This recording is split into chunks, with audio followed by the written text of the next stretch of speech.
Bapak Ibu, saudara-saudara pemuda yang berhimpun, selamat sore dan shalom.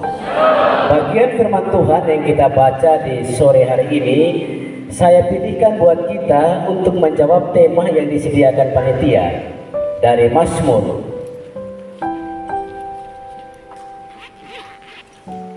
Mazmur pasal 119 ayat 9, satu ayat saja. Dan firman Tuhan ini akan didengarkan oleh kita semua, baik yang di bawah tenda biru maupun yang ada di tenda biru juga. Mazmur 119 ayat 9 bunyinya begini. Dengan apakah seorang muda dapat mempertahankan kelakuannya bersih? Dengan menjaganya sesuai dengan firman-Mu. Demikian satu ayat kebenaran firman Tuhan yang diperdengarkan bagi kita semua. Berbahagialah kita yang telah mendengarkan firman Tuhan ini dan mau melakukannya dalam hidup kita tiap hari. Sore ini adalah ibadah Natal perdana dalam lingkup tubuh pemuda Sinode GKS. Dan di awal perjalanan panjang kalender 2024 ini, panitia memilih menetapkan satu tema, menolong kita pemuda, pemudi gereja untuk jangan diam, apalagi diem, tetapi melakukan terobosan-terobosan dan langkah-langkah. Katanya pemuda itu tulang punggung gereja, katanya. Tapi dia tidak di gereja, yang ada di gereja burung gereja. Masa muda itu datang sekali, tidak bisa diulang. Dan kata ini dimengerti keliru oleh beberapa pemuda. Muda kita nakal-nakal, nanti kalau setua nakal kurang baik katanya. Salah.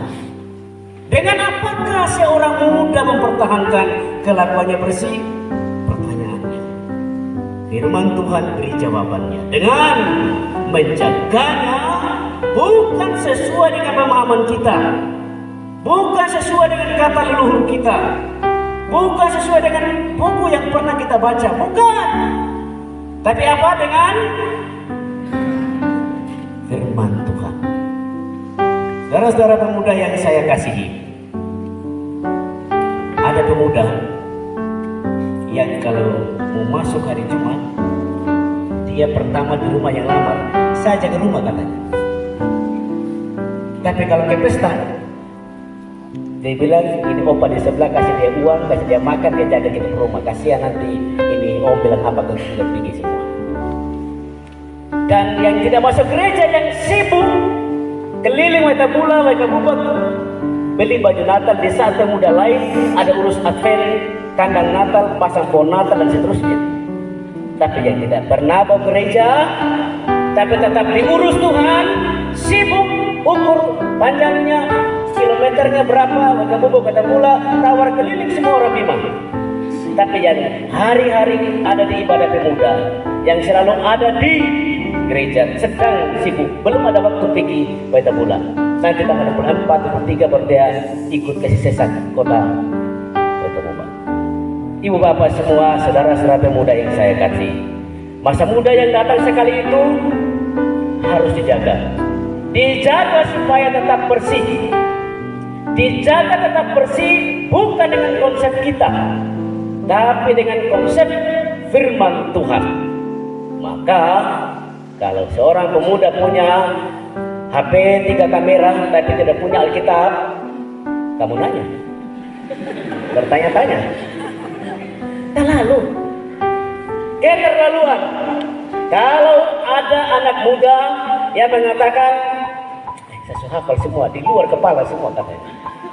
Itu jemaat saja dia tarik macam tarik kerbau. Sampai dia tersuka sendiri. Padahal kalau ini jemaat dinyanyikan menurut temponya, Kidung jemaat itu bisa bikin kita bergembira, bisa bikin kita nangis dibuatnya. Kita bikin lagu Tuhan Allah hadir pada saat ini, kayak orang yang mau nafas satu-satu. Tapi mampirlah dengar doaku, orang bikin dia dizik, hilang maknanya.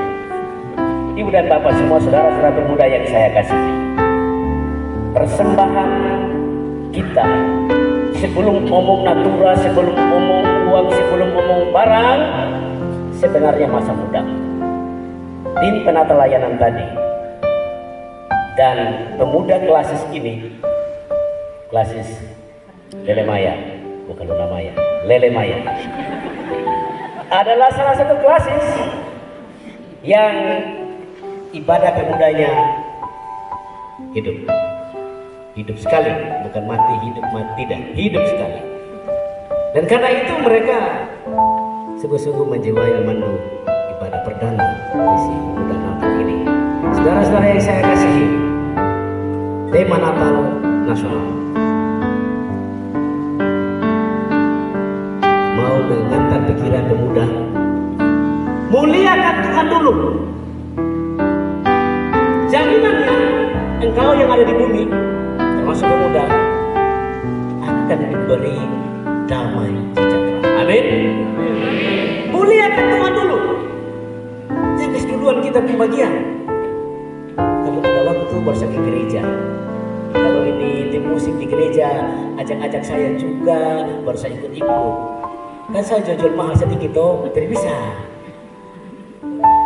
Kalau pernah ada di luar Jawa, dulu harus sumpah. Jangan menjadi pemuda yang sampai wisuda pun belum pernah masuk gereja. Pulang ketahuan. Kalau dia hadir di gereja, memberi perubahan-perubahan dan memberikan pengalaman-pengalamannya, dia pasti bawa gereja selama mencari sarjananya. Tapi kalau dia tidak pernah ke gereja, apalagi dia pinjam toga wisuda orang, foto dan kirim ke orang tua pesta di sini padahal dia masih DO, ini bahaya. Saudara-saudara pemuda yang saya kasihi, ada pertanyaan. Mapen, bahasa Facebook. Mapen, si ini kok orang mengerti, orang tua bilang. Tapi susah lihat lagi di batang hidung di gereja dan apalagi pemuda. Oh, mama, mapen, papen, beda bu katanya. Dia ada broken heart. Saya pernah baca satu pernyataan begini. Buat apa waiting? Pakai bahasa Inggris sedikit. Dulu di Kepala Pusat saya belajar ini. Buat apa waiting sampai sinting? Kalau hasilnya nothing. Macam satu saja perempuan di dunia. Broken heart sedikit dia terbuka mantan saya mau bunuh diri saya mau potong diri saya. Banyak perempuan di muka bumi ini, banyak laki-laki di muka bumi ini. Kalau sampai broken, bukan jodoh deh, bukan orang lain ada. Nah kalau sudah nikah, lupakan mereka semua sebagai mantan-mantan yang tidak mantap lagi dengan kita. Enak. Maka jangan terus di kamar aja, cari jalan keluarnya ke pohon, ke dinding. Terus kota Waingapu dan Sumba Timur hampir dapat disebut sebagai kota bunuh diri. Di Pala, karena beruntun orang minum geramu, saya katakan suatu waktu kita tidak lagi disebut sebagai Pala Pusat, tapi kita akan disebut kota geramu. Kenapa? Karena kita selalu mengatakan saya saja yang punya pergumulan, dia tidak. Kenapa? Dia ada ngebakso, ngerujak, ketawa ke TV, saya ada pergumulan. Ingat saudaraku, belum tentu orang ketawa ke TV no problem. Tidak. Justru Justru bisa ada orang yang tertawa tapi dia sedang menyimpan luka dan kepahitan. Dan dia butuh teman di situ. Dan hai teman, dengarkan dia dan simpan itu. Jangan dia bercerita kolak, ubi, kita cerita lagi sujian kolak. Sahabat itu harus jamin bahwa dia menjadi pendengar setia dan dia juga mau mendoakan kita. Saudara-saudara yang saya kasihi, kita tidak boleh menghakimi seseorang karena masa lalunya, karena kegagalannya, dan dia akan minder dengan kita seolah-olah kita ini sempurna. Tetapi sikap segera yang harus kita lakukan sebagai pemuda yang juga tidak sekedar mempertahankan kelakuan kita saja bersih dan kelakuan dia biarkan saja, agar semua kelakuan kita bersih adalah ambil posisi sebagai kawan, sebagai sahabat, sebagai teman, sebagai saudara, sebagai saudari bagi dia. Berdiri di sampingnya, dengarkan dia, dan beri jalan keluar semampu kita, serta doakan dia, bantu dia untuk memperindah masa depannya. Dan kita lagi yang pergi kasih tahu kusu dengar tentang ini, kusu dengar. Repot. Kapan dia mau percaya kita? Dengan apakah seorang muda dapat mempertahankan kelakuannya bersih dengan menjaganya sesuai dengan firman. Karena itu, berapa banyak di antara kita pemuda yang punya ayat mas, ayat renungan. Berapa banyak di antara kita yang punya jam doa bicara dengan Tuhan. Tapi saya bisa yakin kita semua pemuda paling hebat sudah omong tentang Tuhan. Tentang Tuhan. Kalah dan lemah omong dengan Tuhan. Sebenarnya Pak Pendeta ini, Ibu Pendeta ini harus begini. Sebenarnya majelis, sebenarnya ngomong sudah sebenarnya di situ. Tapi kau hilang dari sisi pendeta, kau hilang dari gereja. Bagaimana mungkin usulmu diterima? Orang ada di gereja yang kau ada di rumah, orang ada di gereja yang kau ada di Kecura. Orang itu gereja dulu. Next, berikutnya Kecura boleh. Bukan dilarang.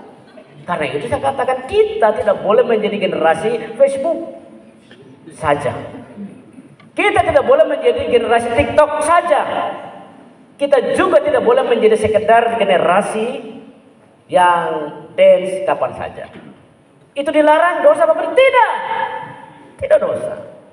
Tapi yang saya maksudkan ialah kenapa kita punya banyak waktu untuk itu? Tapi itu semua telah merampas waktu kita dengan Tuhan. Itu maksudnya. Boleh TikTok Pak Pendeta? Boleh. Saya juga mau belajar. Tapi kenapa tidak memakai waktu-waktu yang seperti itu untuk ke gereja? Berapa banyak pemuda yang masuk gereja? Pertanyaan di seluruh jemaat-jemaat kita. 1 tahun lebih keliling Sumba. Ternyata pengalaman separuh gereja isinya perempuan. Janda semua? Tidak juga. Itu laki-laki ada. Kepes tapi mereka duluan. Itu masalahnya. Hari ini di sini melalui ibadah ini, ambil langkah saudaraku, lakukan terobosan, langkah-langkah kecil yang bisa mengubahkan dari diri kita. Tidak boleh ada pemuda Kristen ngaku-ngaku pemuda Kristen tapi buka Alkitab masih Yudas pasal 1. Wah iya, tidak pengu Yudas pengiara tahu. Bisa. Pada memang dan baca gereja baca Alkitab, pada memang baik. Sudah tahu orang ini tidak biasa baca Alkitab. Ibu bapak semua, pemuda sekalian. Santunlah dalam menggunakan media sosial. Kelakuan kita bersih atau tidak juga terungkap, terekspresi di atas dinding-dinding media sosial kita. Suka sekali bilang begini, pagar bagi yang merasa. Ketika menulis gaya ini, dia menganggap dirinya benar semua dan orang lain salah. Dia saja benar, orang lain salah. Dan dia akan menumpuk banyak musuh. Semua merasa mah. Apalagi taruh dalam pagar. Karena itu kita diminta untuk tetap menjaga kelakuan kita bersih dalam dunia nyata maupun dalam dunia maya. Sering saya bilang, lu tak keroboh keboti kue di atas dinding Facebook kita. Tapi sulit kita muat ayat kita, pengalaman iman, ekspresi-ekspresi lain yang menolong orang lain membaca, dia merasa diberkati. Kalau kita ajari dia sabar berhadapan dengan problem, dia bilang begini, jangan ajari saya sabar karena saya sudah 1 jam antri di pesta, saya pilih daging besar ternyata lengkuas. Jangan ajari saya sabar karena saya sudah 2 jam antri di pom bensin, tiba giliran petugas bilang maaf bensin habis. Tetapi saya mau bilang di sini, agar menolong kita tetap bersih kelakuan kita, sabar, tetap sabar. Bagaimanapun sikonnya, anggaplah kita masuk dalam sekolah kesabaran. Karena kalau tidak sabar, memancing banyak hal, membuat kelakuan kita tidak bersih lagi. Saudara-saudara pemuda yang saya kasih di masa muda, jangan lupa Tuhan. Jangan beri celah sedikit pun untuk kekuatan dunia merampas satu kita dengan Tuhan, supaya tetap kelakuan kita bersih, supaya kita dimampukan melakukan terobosan-terobosan penting dalam hidup. Ingat, kapal itu tenggelam ya, bukan gara-gara air di sekelilingnya, malah itu dia butuh air untuk dia bisa terapung dan pergi. Tapi kapal tenggelam justru karena celah yang ada di dalam dirinya. Celah dikit aja air masuk, sudah dia tenggelam. Kenapa suka memelihara kepahitan dalam diri? Celah juga yang bisa menenggelamkan kita, membuat kita tidak lagi bersemangat. Dan HP tidak boleh, handphone tidak boleh merampas waktu kita dengan Tuhan. Kita adalah pemuda gereja yang harus melakukan terobosan-terobosan penting. Di mana jemaat kita sudah lama sekali ibadah pemudanya tidak jalan, 2-3 orang, ayo mulai. Jangan tunggu 1 jemaat punya pemuda hadir semua baru mulai. Jangan. On time. Banyak juga pemuda yang malas ke ibadah pemuda karena tidak on time. Dia bilang tunggu si ini katanya. Nah, dia bilang nanti aja. Kalau begitu menjadi catatan, berapa orang mulai dan yang lain menyesuaikan. Saudara-saudara pemuda yang saya kasihi, realitas hidup yang ada di sekitar kita harus menjadi kritik untuk kita terobos masuk ke dalamnya, memperbaikinya. Tidak bisa cinta itu jawabannya pick up hitam. Cinta ditolak, pick up bertindak. Cinta ditolak, dukun bertindak. Tidak, bukan itu jawabannya. Caranya bukan begitu. Apalagi sudah begitu, KDRT dilakukan oleh suami yang berpendidikan. Terobosan ialah yang harus dilakukan antara lain adalah rumah tangga yang 2 orang itu adalah orang yang pernah sekolah, menyelesaikan problem dan perkara rumah tangganya dengan cerdas, bukan dengan kekerasan dalam rumah tangga, baik kata-kata maupun tindakan fisik. Kita lihat tadi video, bukan sekedar pick up hitam. Terima kasih untuk mengingatkan kita tentang realitas-realitas yang ada di sekitar Sumba Barat Daya, bahwa ada banyak tempat-tempat wisata. Berapa banyak anak muda yang mau belajar mandiri untuk belajar bahasa Inggris?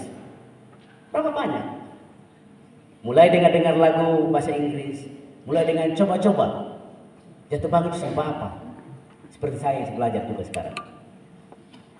Kenapa? Seperti orang-orang barat juga kan, kalau dia paksa-paksa omong bahasa Indonesia kan kayak kita juga belajar-belajar bahasa Inggris kan begitu aja. Dia mengerti, saya omong dia mengerti, dia omong saya mengerti, selesai. Jangan sampai grammarnya dulu, jangan sampai dulu tata bahasanya. Nanti kopi mana sapi sana, kopi mana sapi sana, selesai. Seperti itu kira-kira cara sederhana untuk kita harus memiliki kemauan untuk belajar, dan itu langkah atau terobosan. Kalau bagi orang lain itu biasa saja, bagi kita ini terobosan. Kapan lagi? Mulai sekarang. Saudara-saudara pemuda yang saya kasihi, kita harus melakukan terobosan-terobosan baru. Kita harus menganggap kita adalah bagian dari generasi yang mau tidak mau harus melakukan langkah-langkah berani, langkah-langkah luar biasa dan bukan biasa-biasa saja. Kalau selama ini kita adalah generasi yang malas doa, malah sampai sarjana pun belum bisa pimpin doa, kan keterlaluan. Tulis sudah cinta hebat, mau dengan Tuhan kok ya nanya ada yang gaul. Omong politik nomor 1, suruh pimpin doa, amin. Dengerin ya. Tapi kalau omong politik dia jago, bikin orang lain tidak bisa omong lagi. Orang baru mau omong dia langsung omong, dia mau omong lagi dia. Tapi suruh pimpin doa, mari kita berdoa katanya, amin. Saudara-saudara, tentang doa mungkin yang lain biasa. Tapi kesaksian beberapa pemuda memberitahu kepada kita bahwa ada orang punya pengalaman iman yang rumit baru dia tahu doa. Padahal doa itu bicara dengan Tuhan. Seperti kita bicara dengan orang tua kita. Kan keterlaluan hidup satu rumah, cek orang di kamar sebelah pakai WA. Kan lama. Kita mau bicara. Lama-lama generasi kita akan menonton tentang tempat-tempat wisata tadi hanya dari HP, tidak lagi dilihat. Dan kita asik saja dengan itu. Saudara-saudara yang saya kasihi, inilah bagian firman Tuhan yang kita dengarkan hari ini. Terpujilah nama Tuhan menolong kita untuk menjadi generasi pemuda yang melakukan langkah-langkah nyata, langkah-langkah real mulai dari diri. Di rumah, di jemaat, kelas dan kehidupan dari sinode kita. Tuhan Yesus memberkati kita. Amin. Shalom.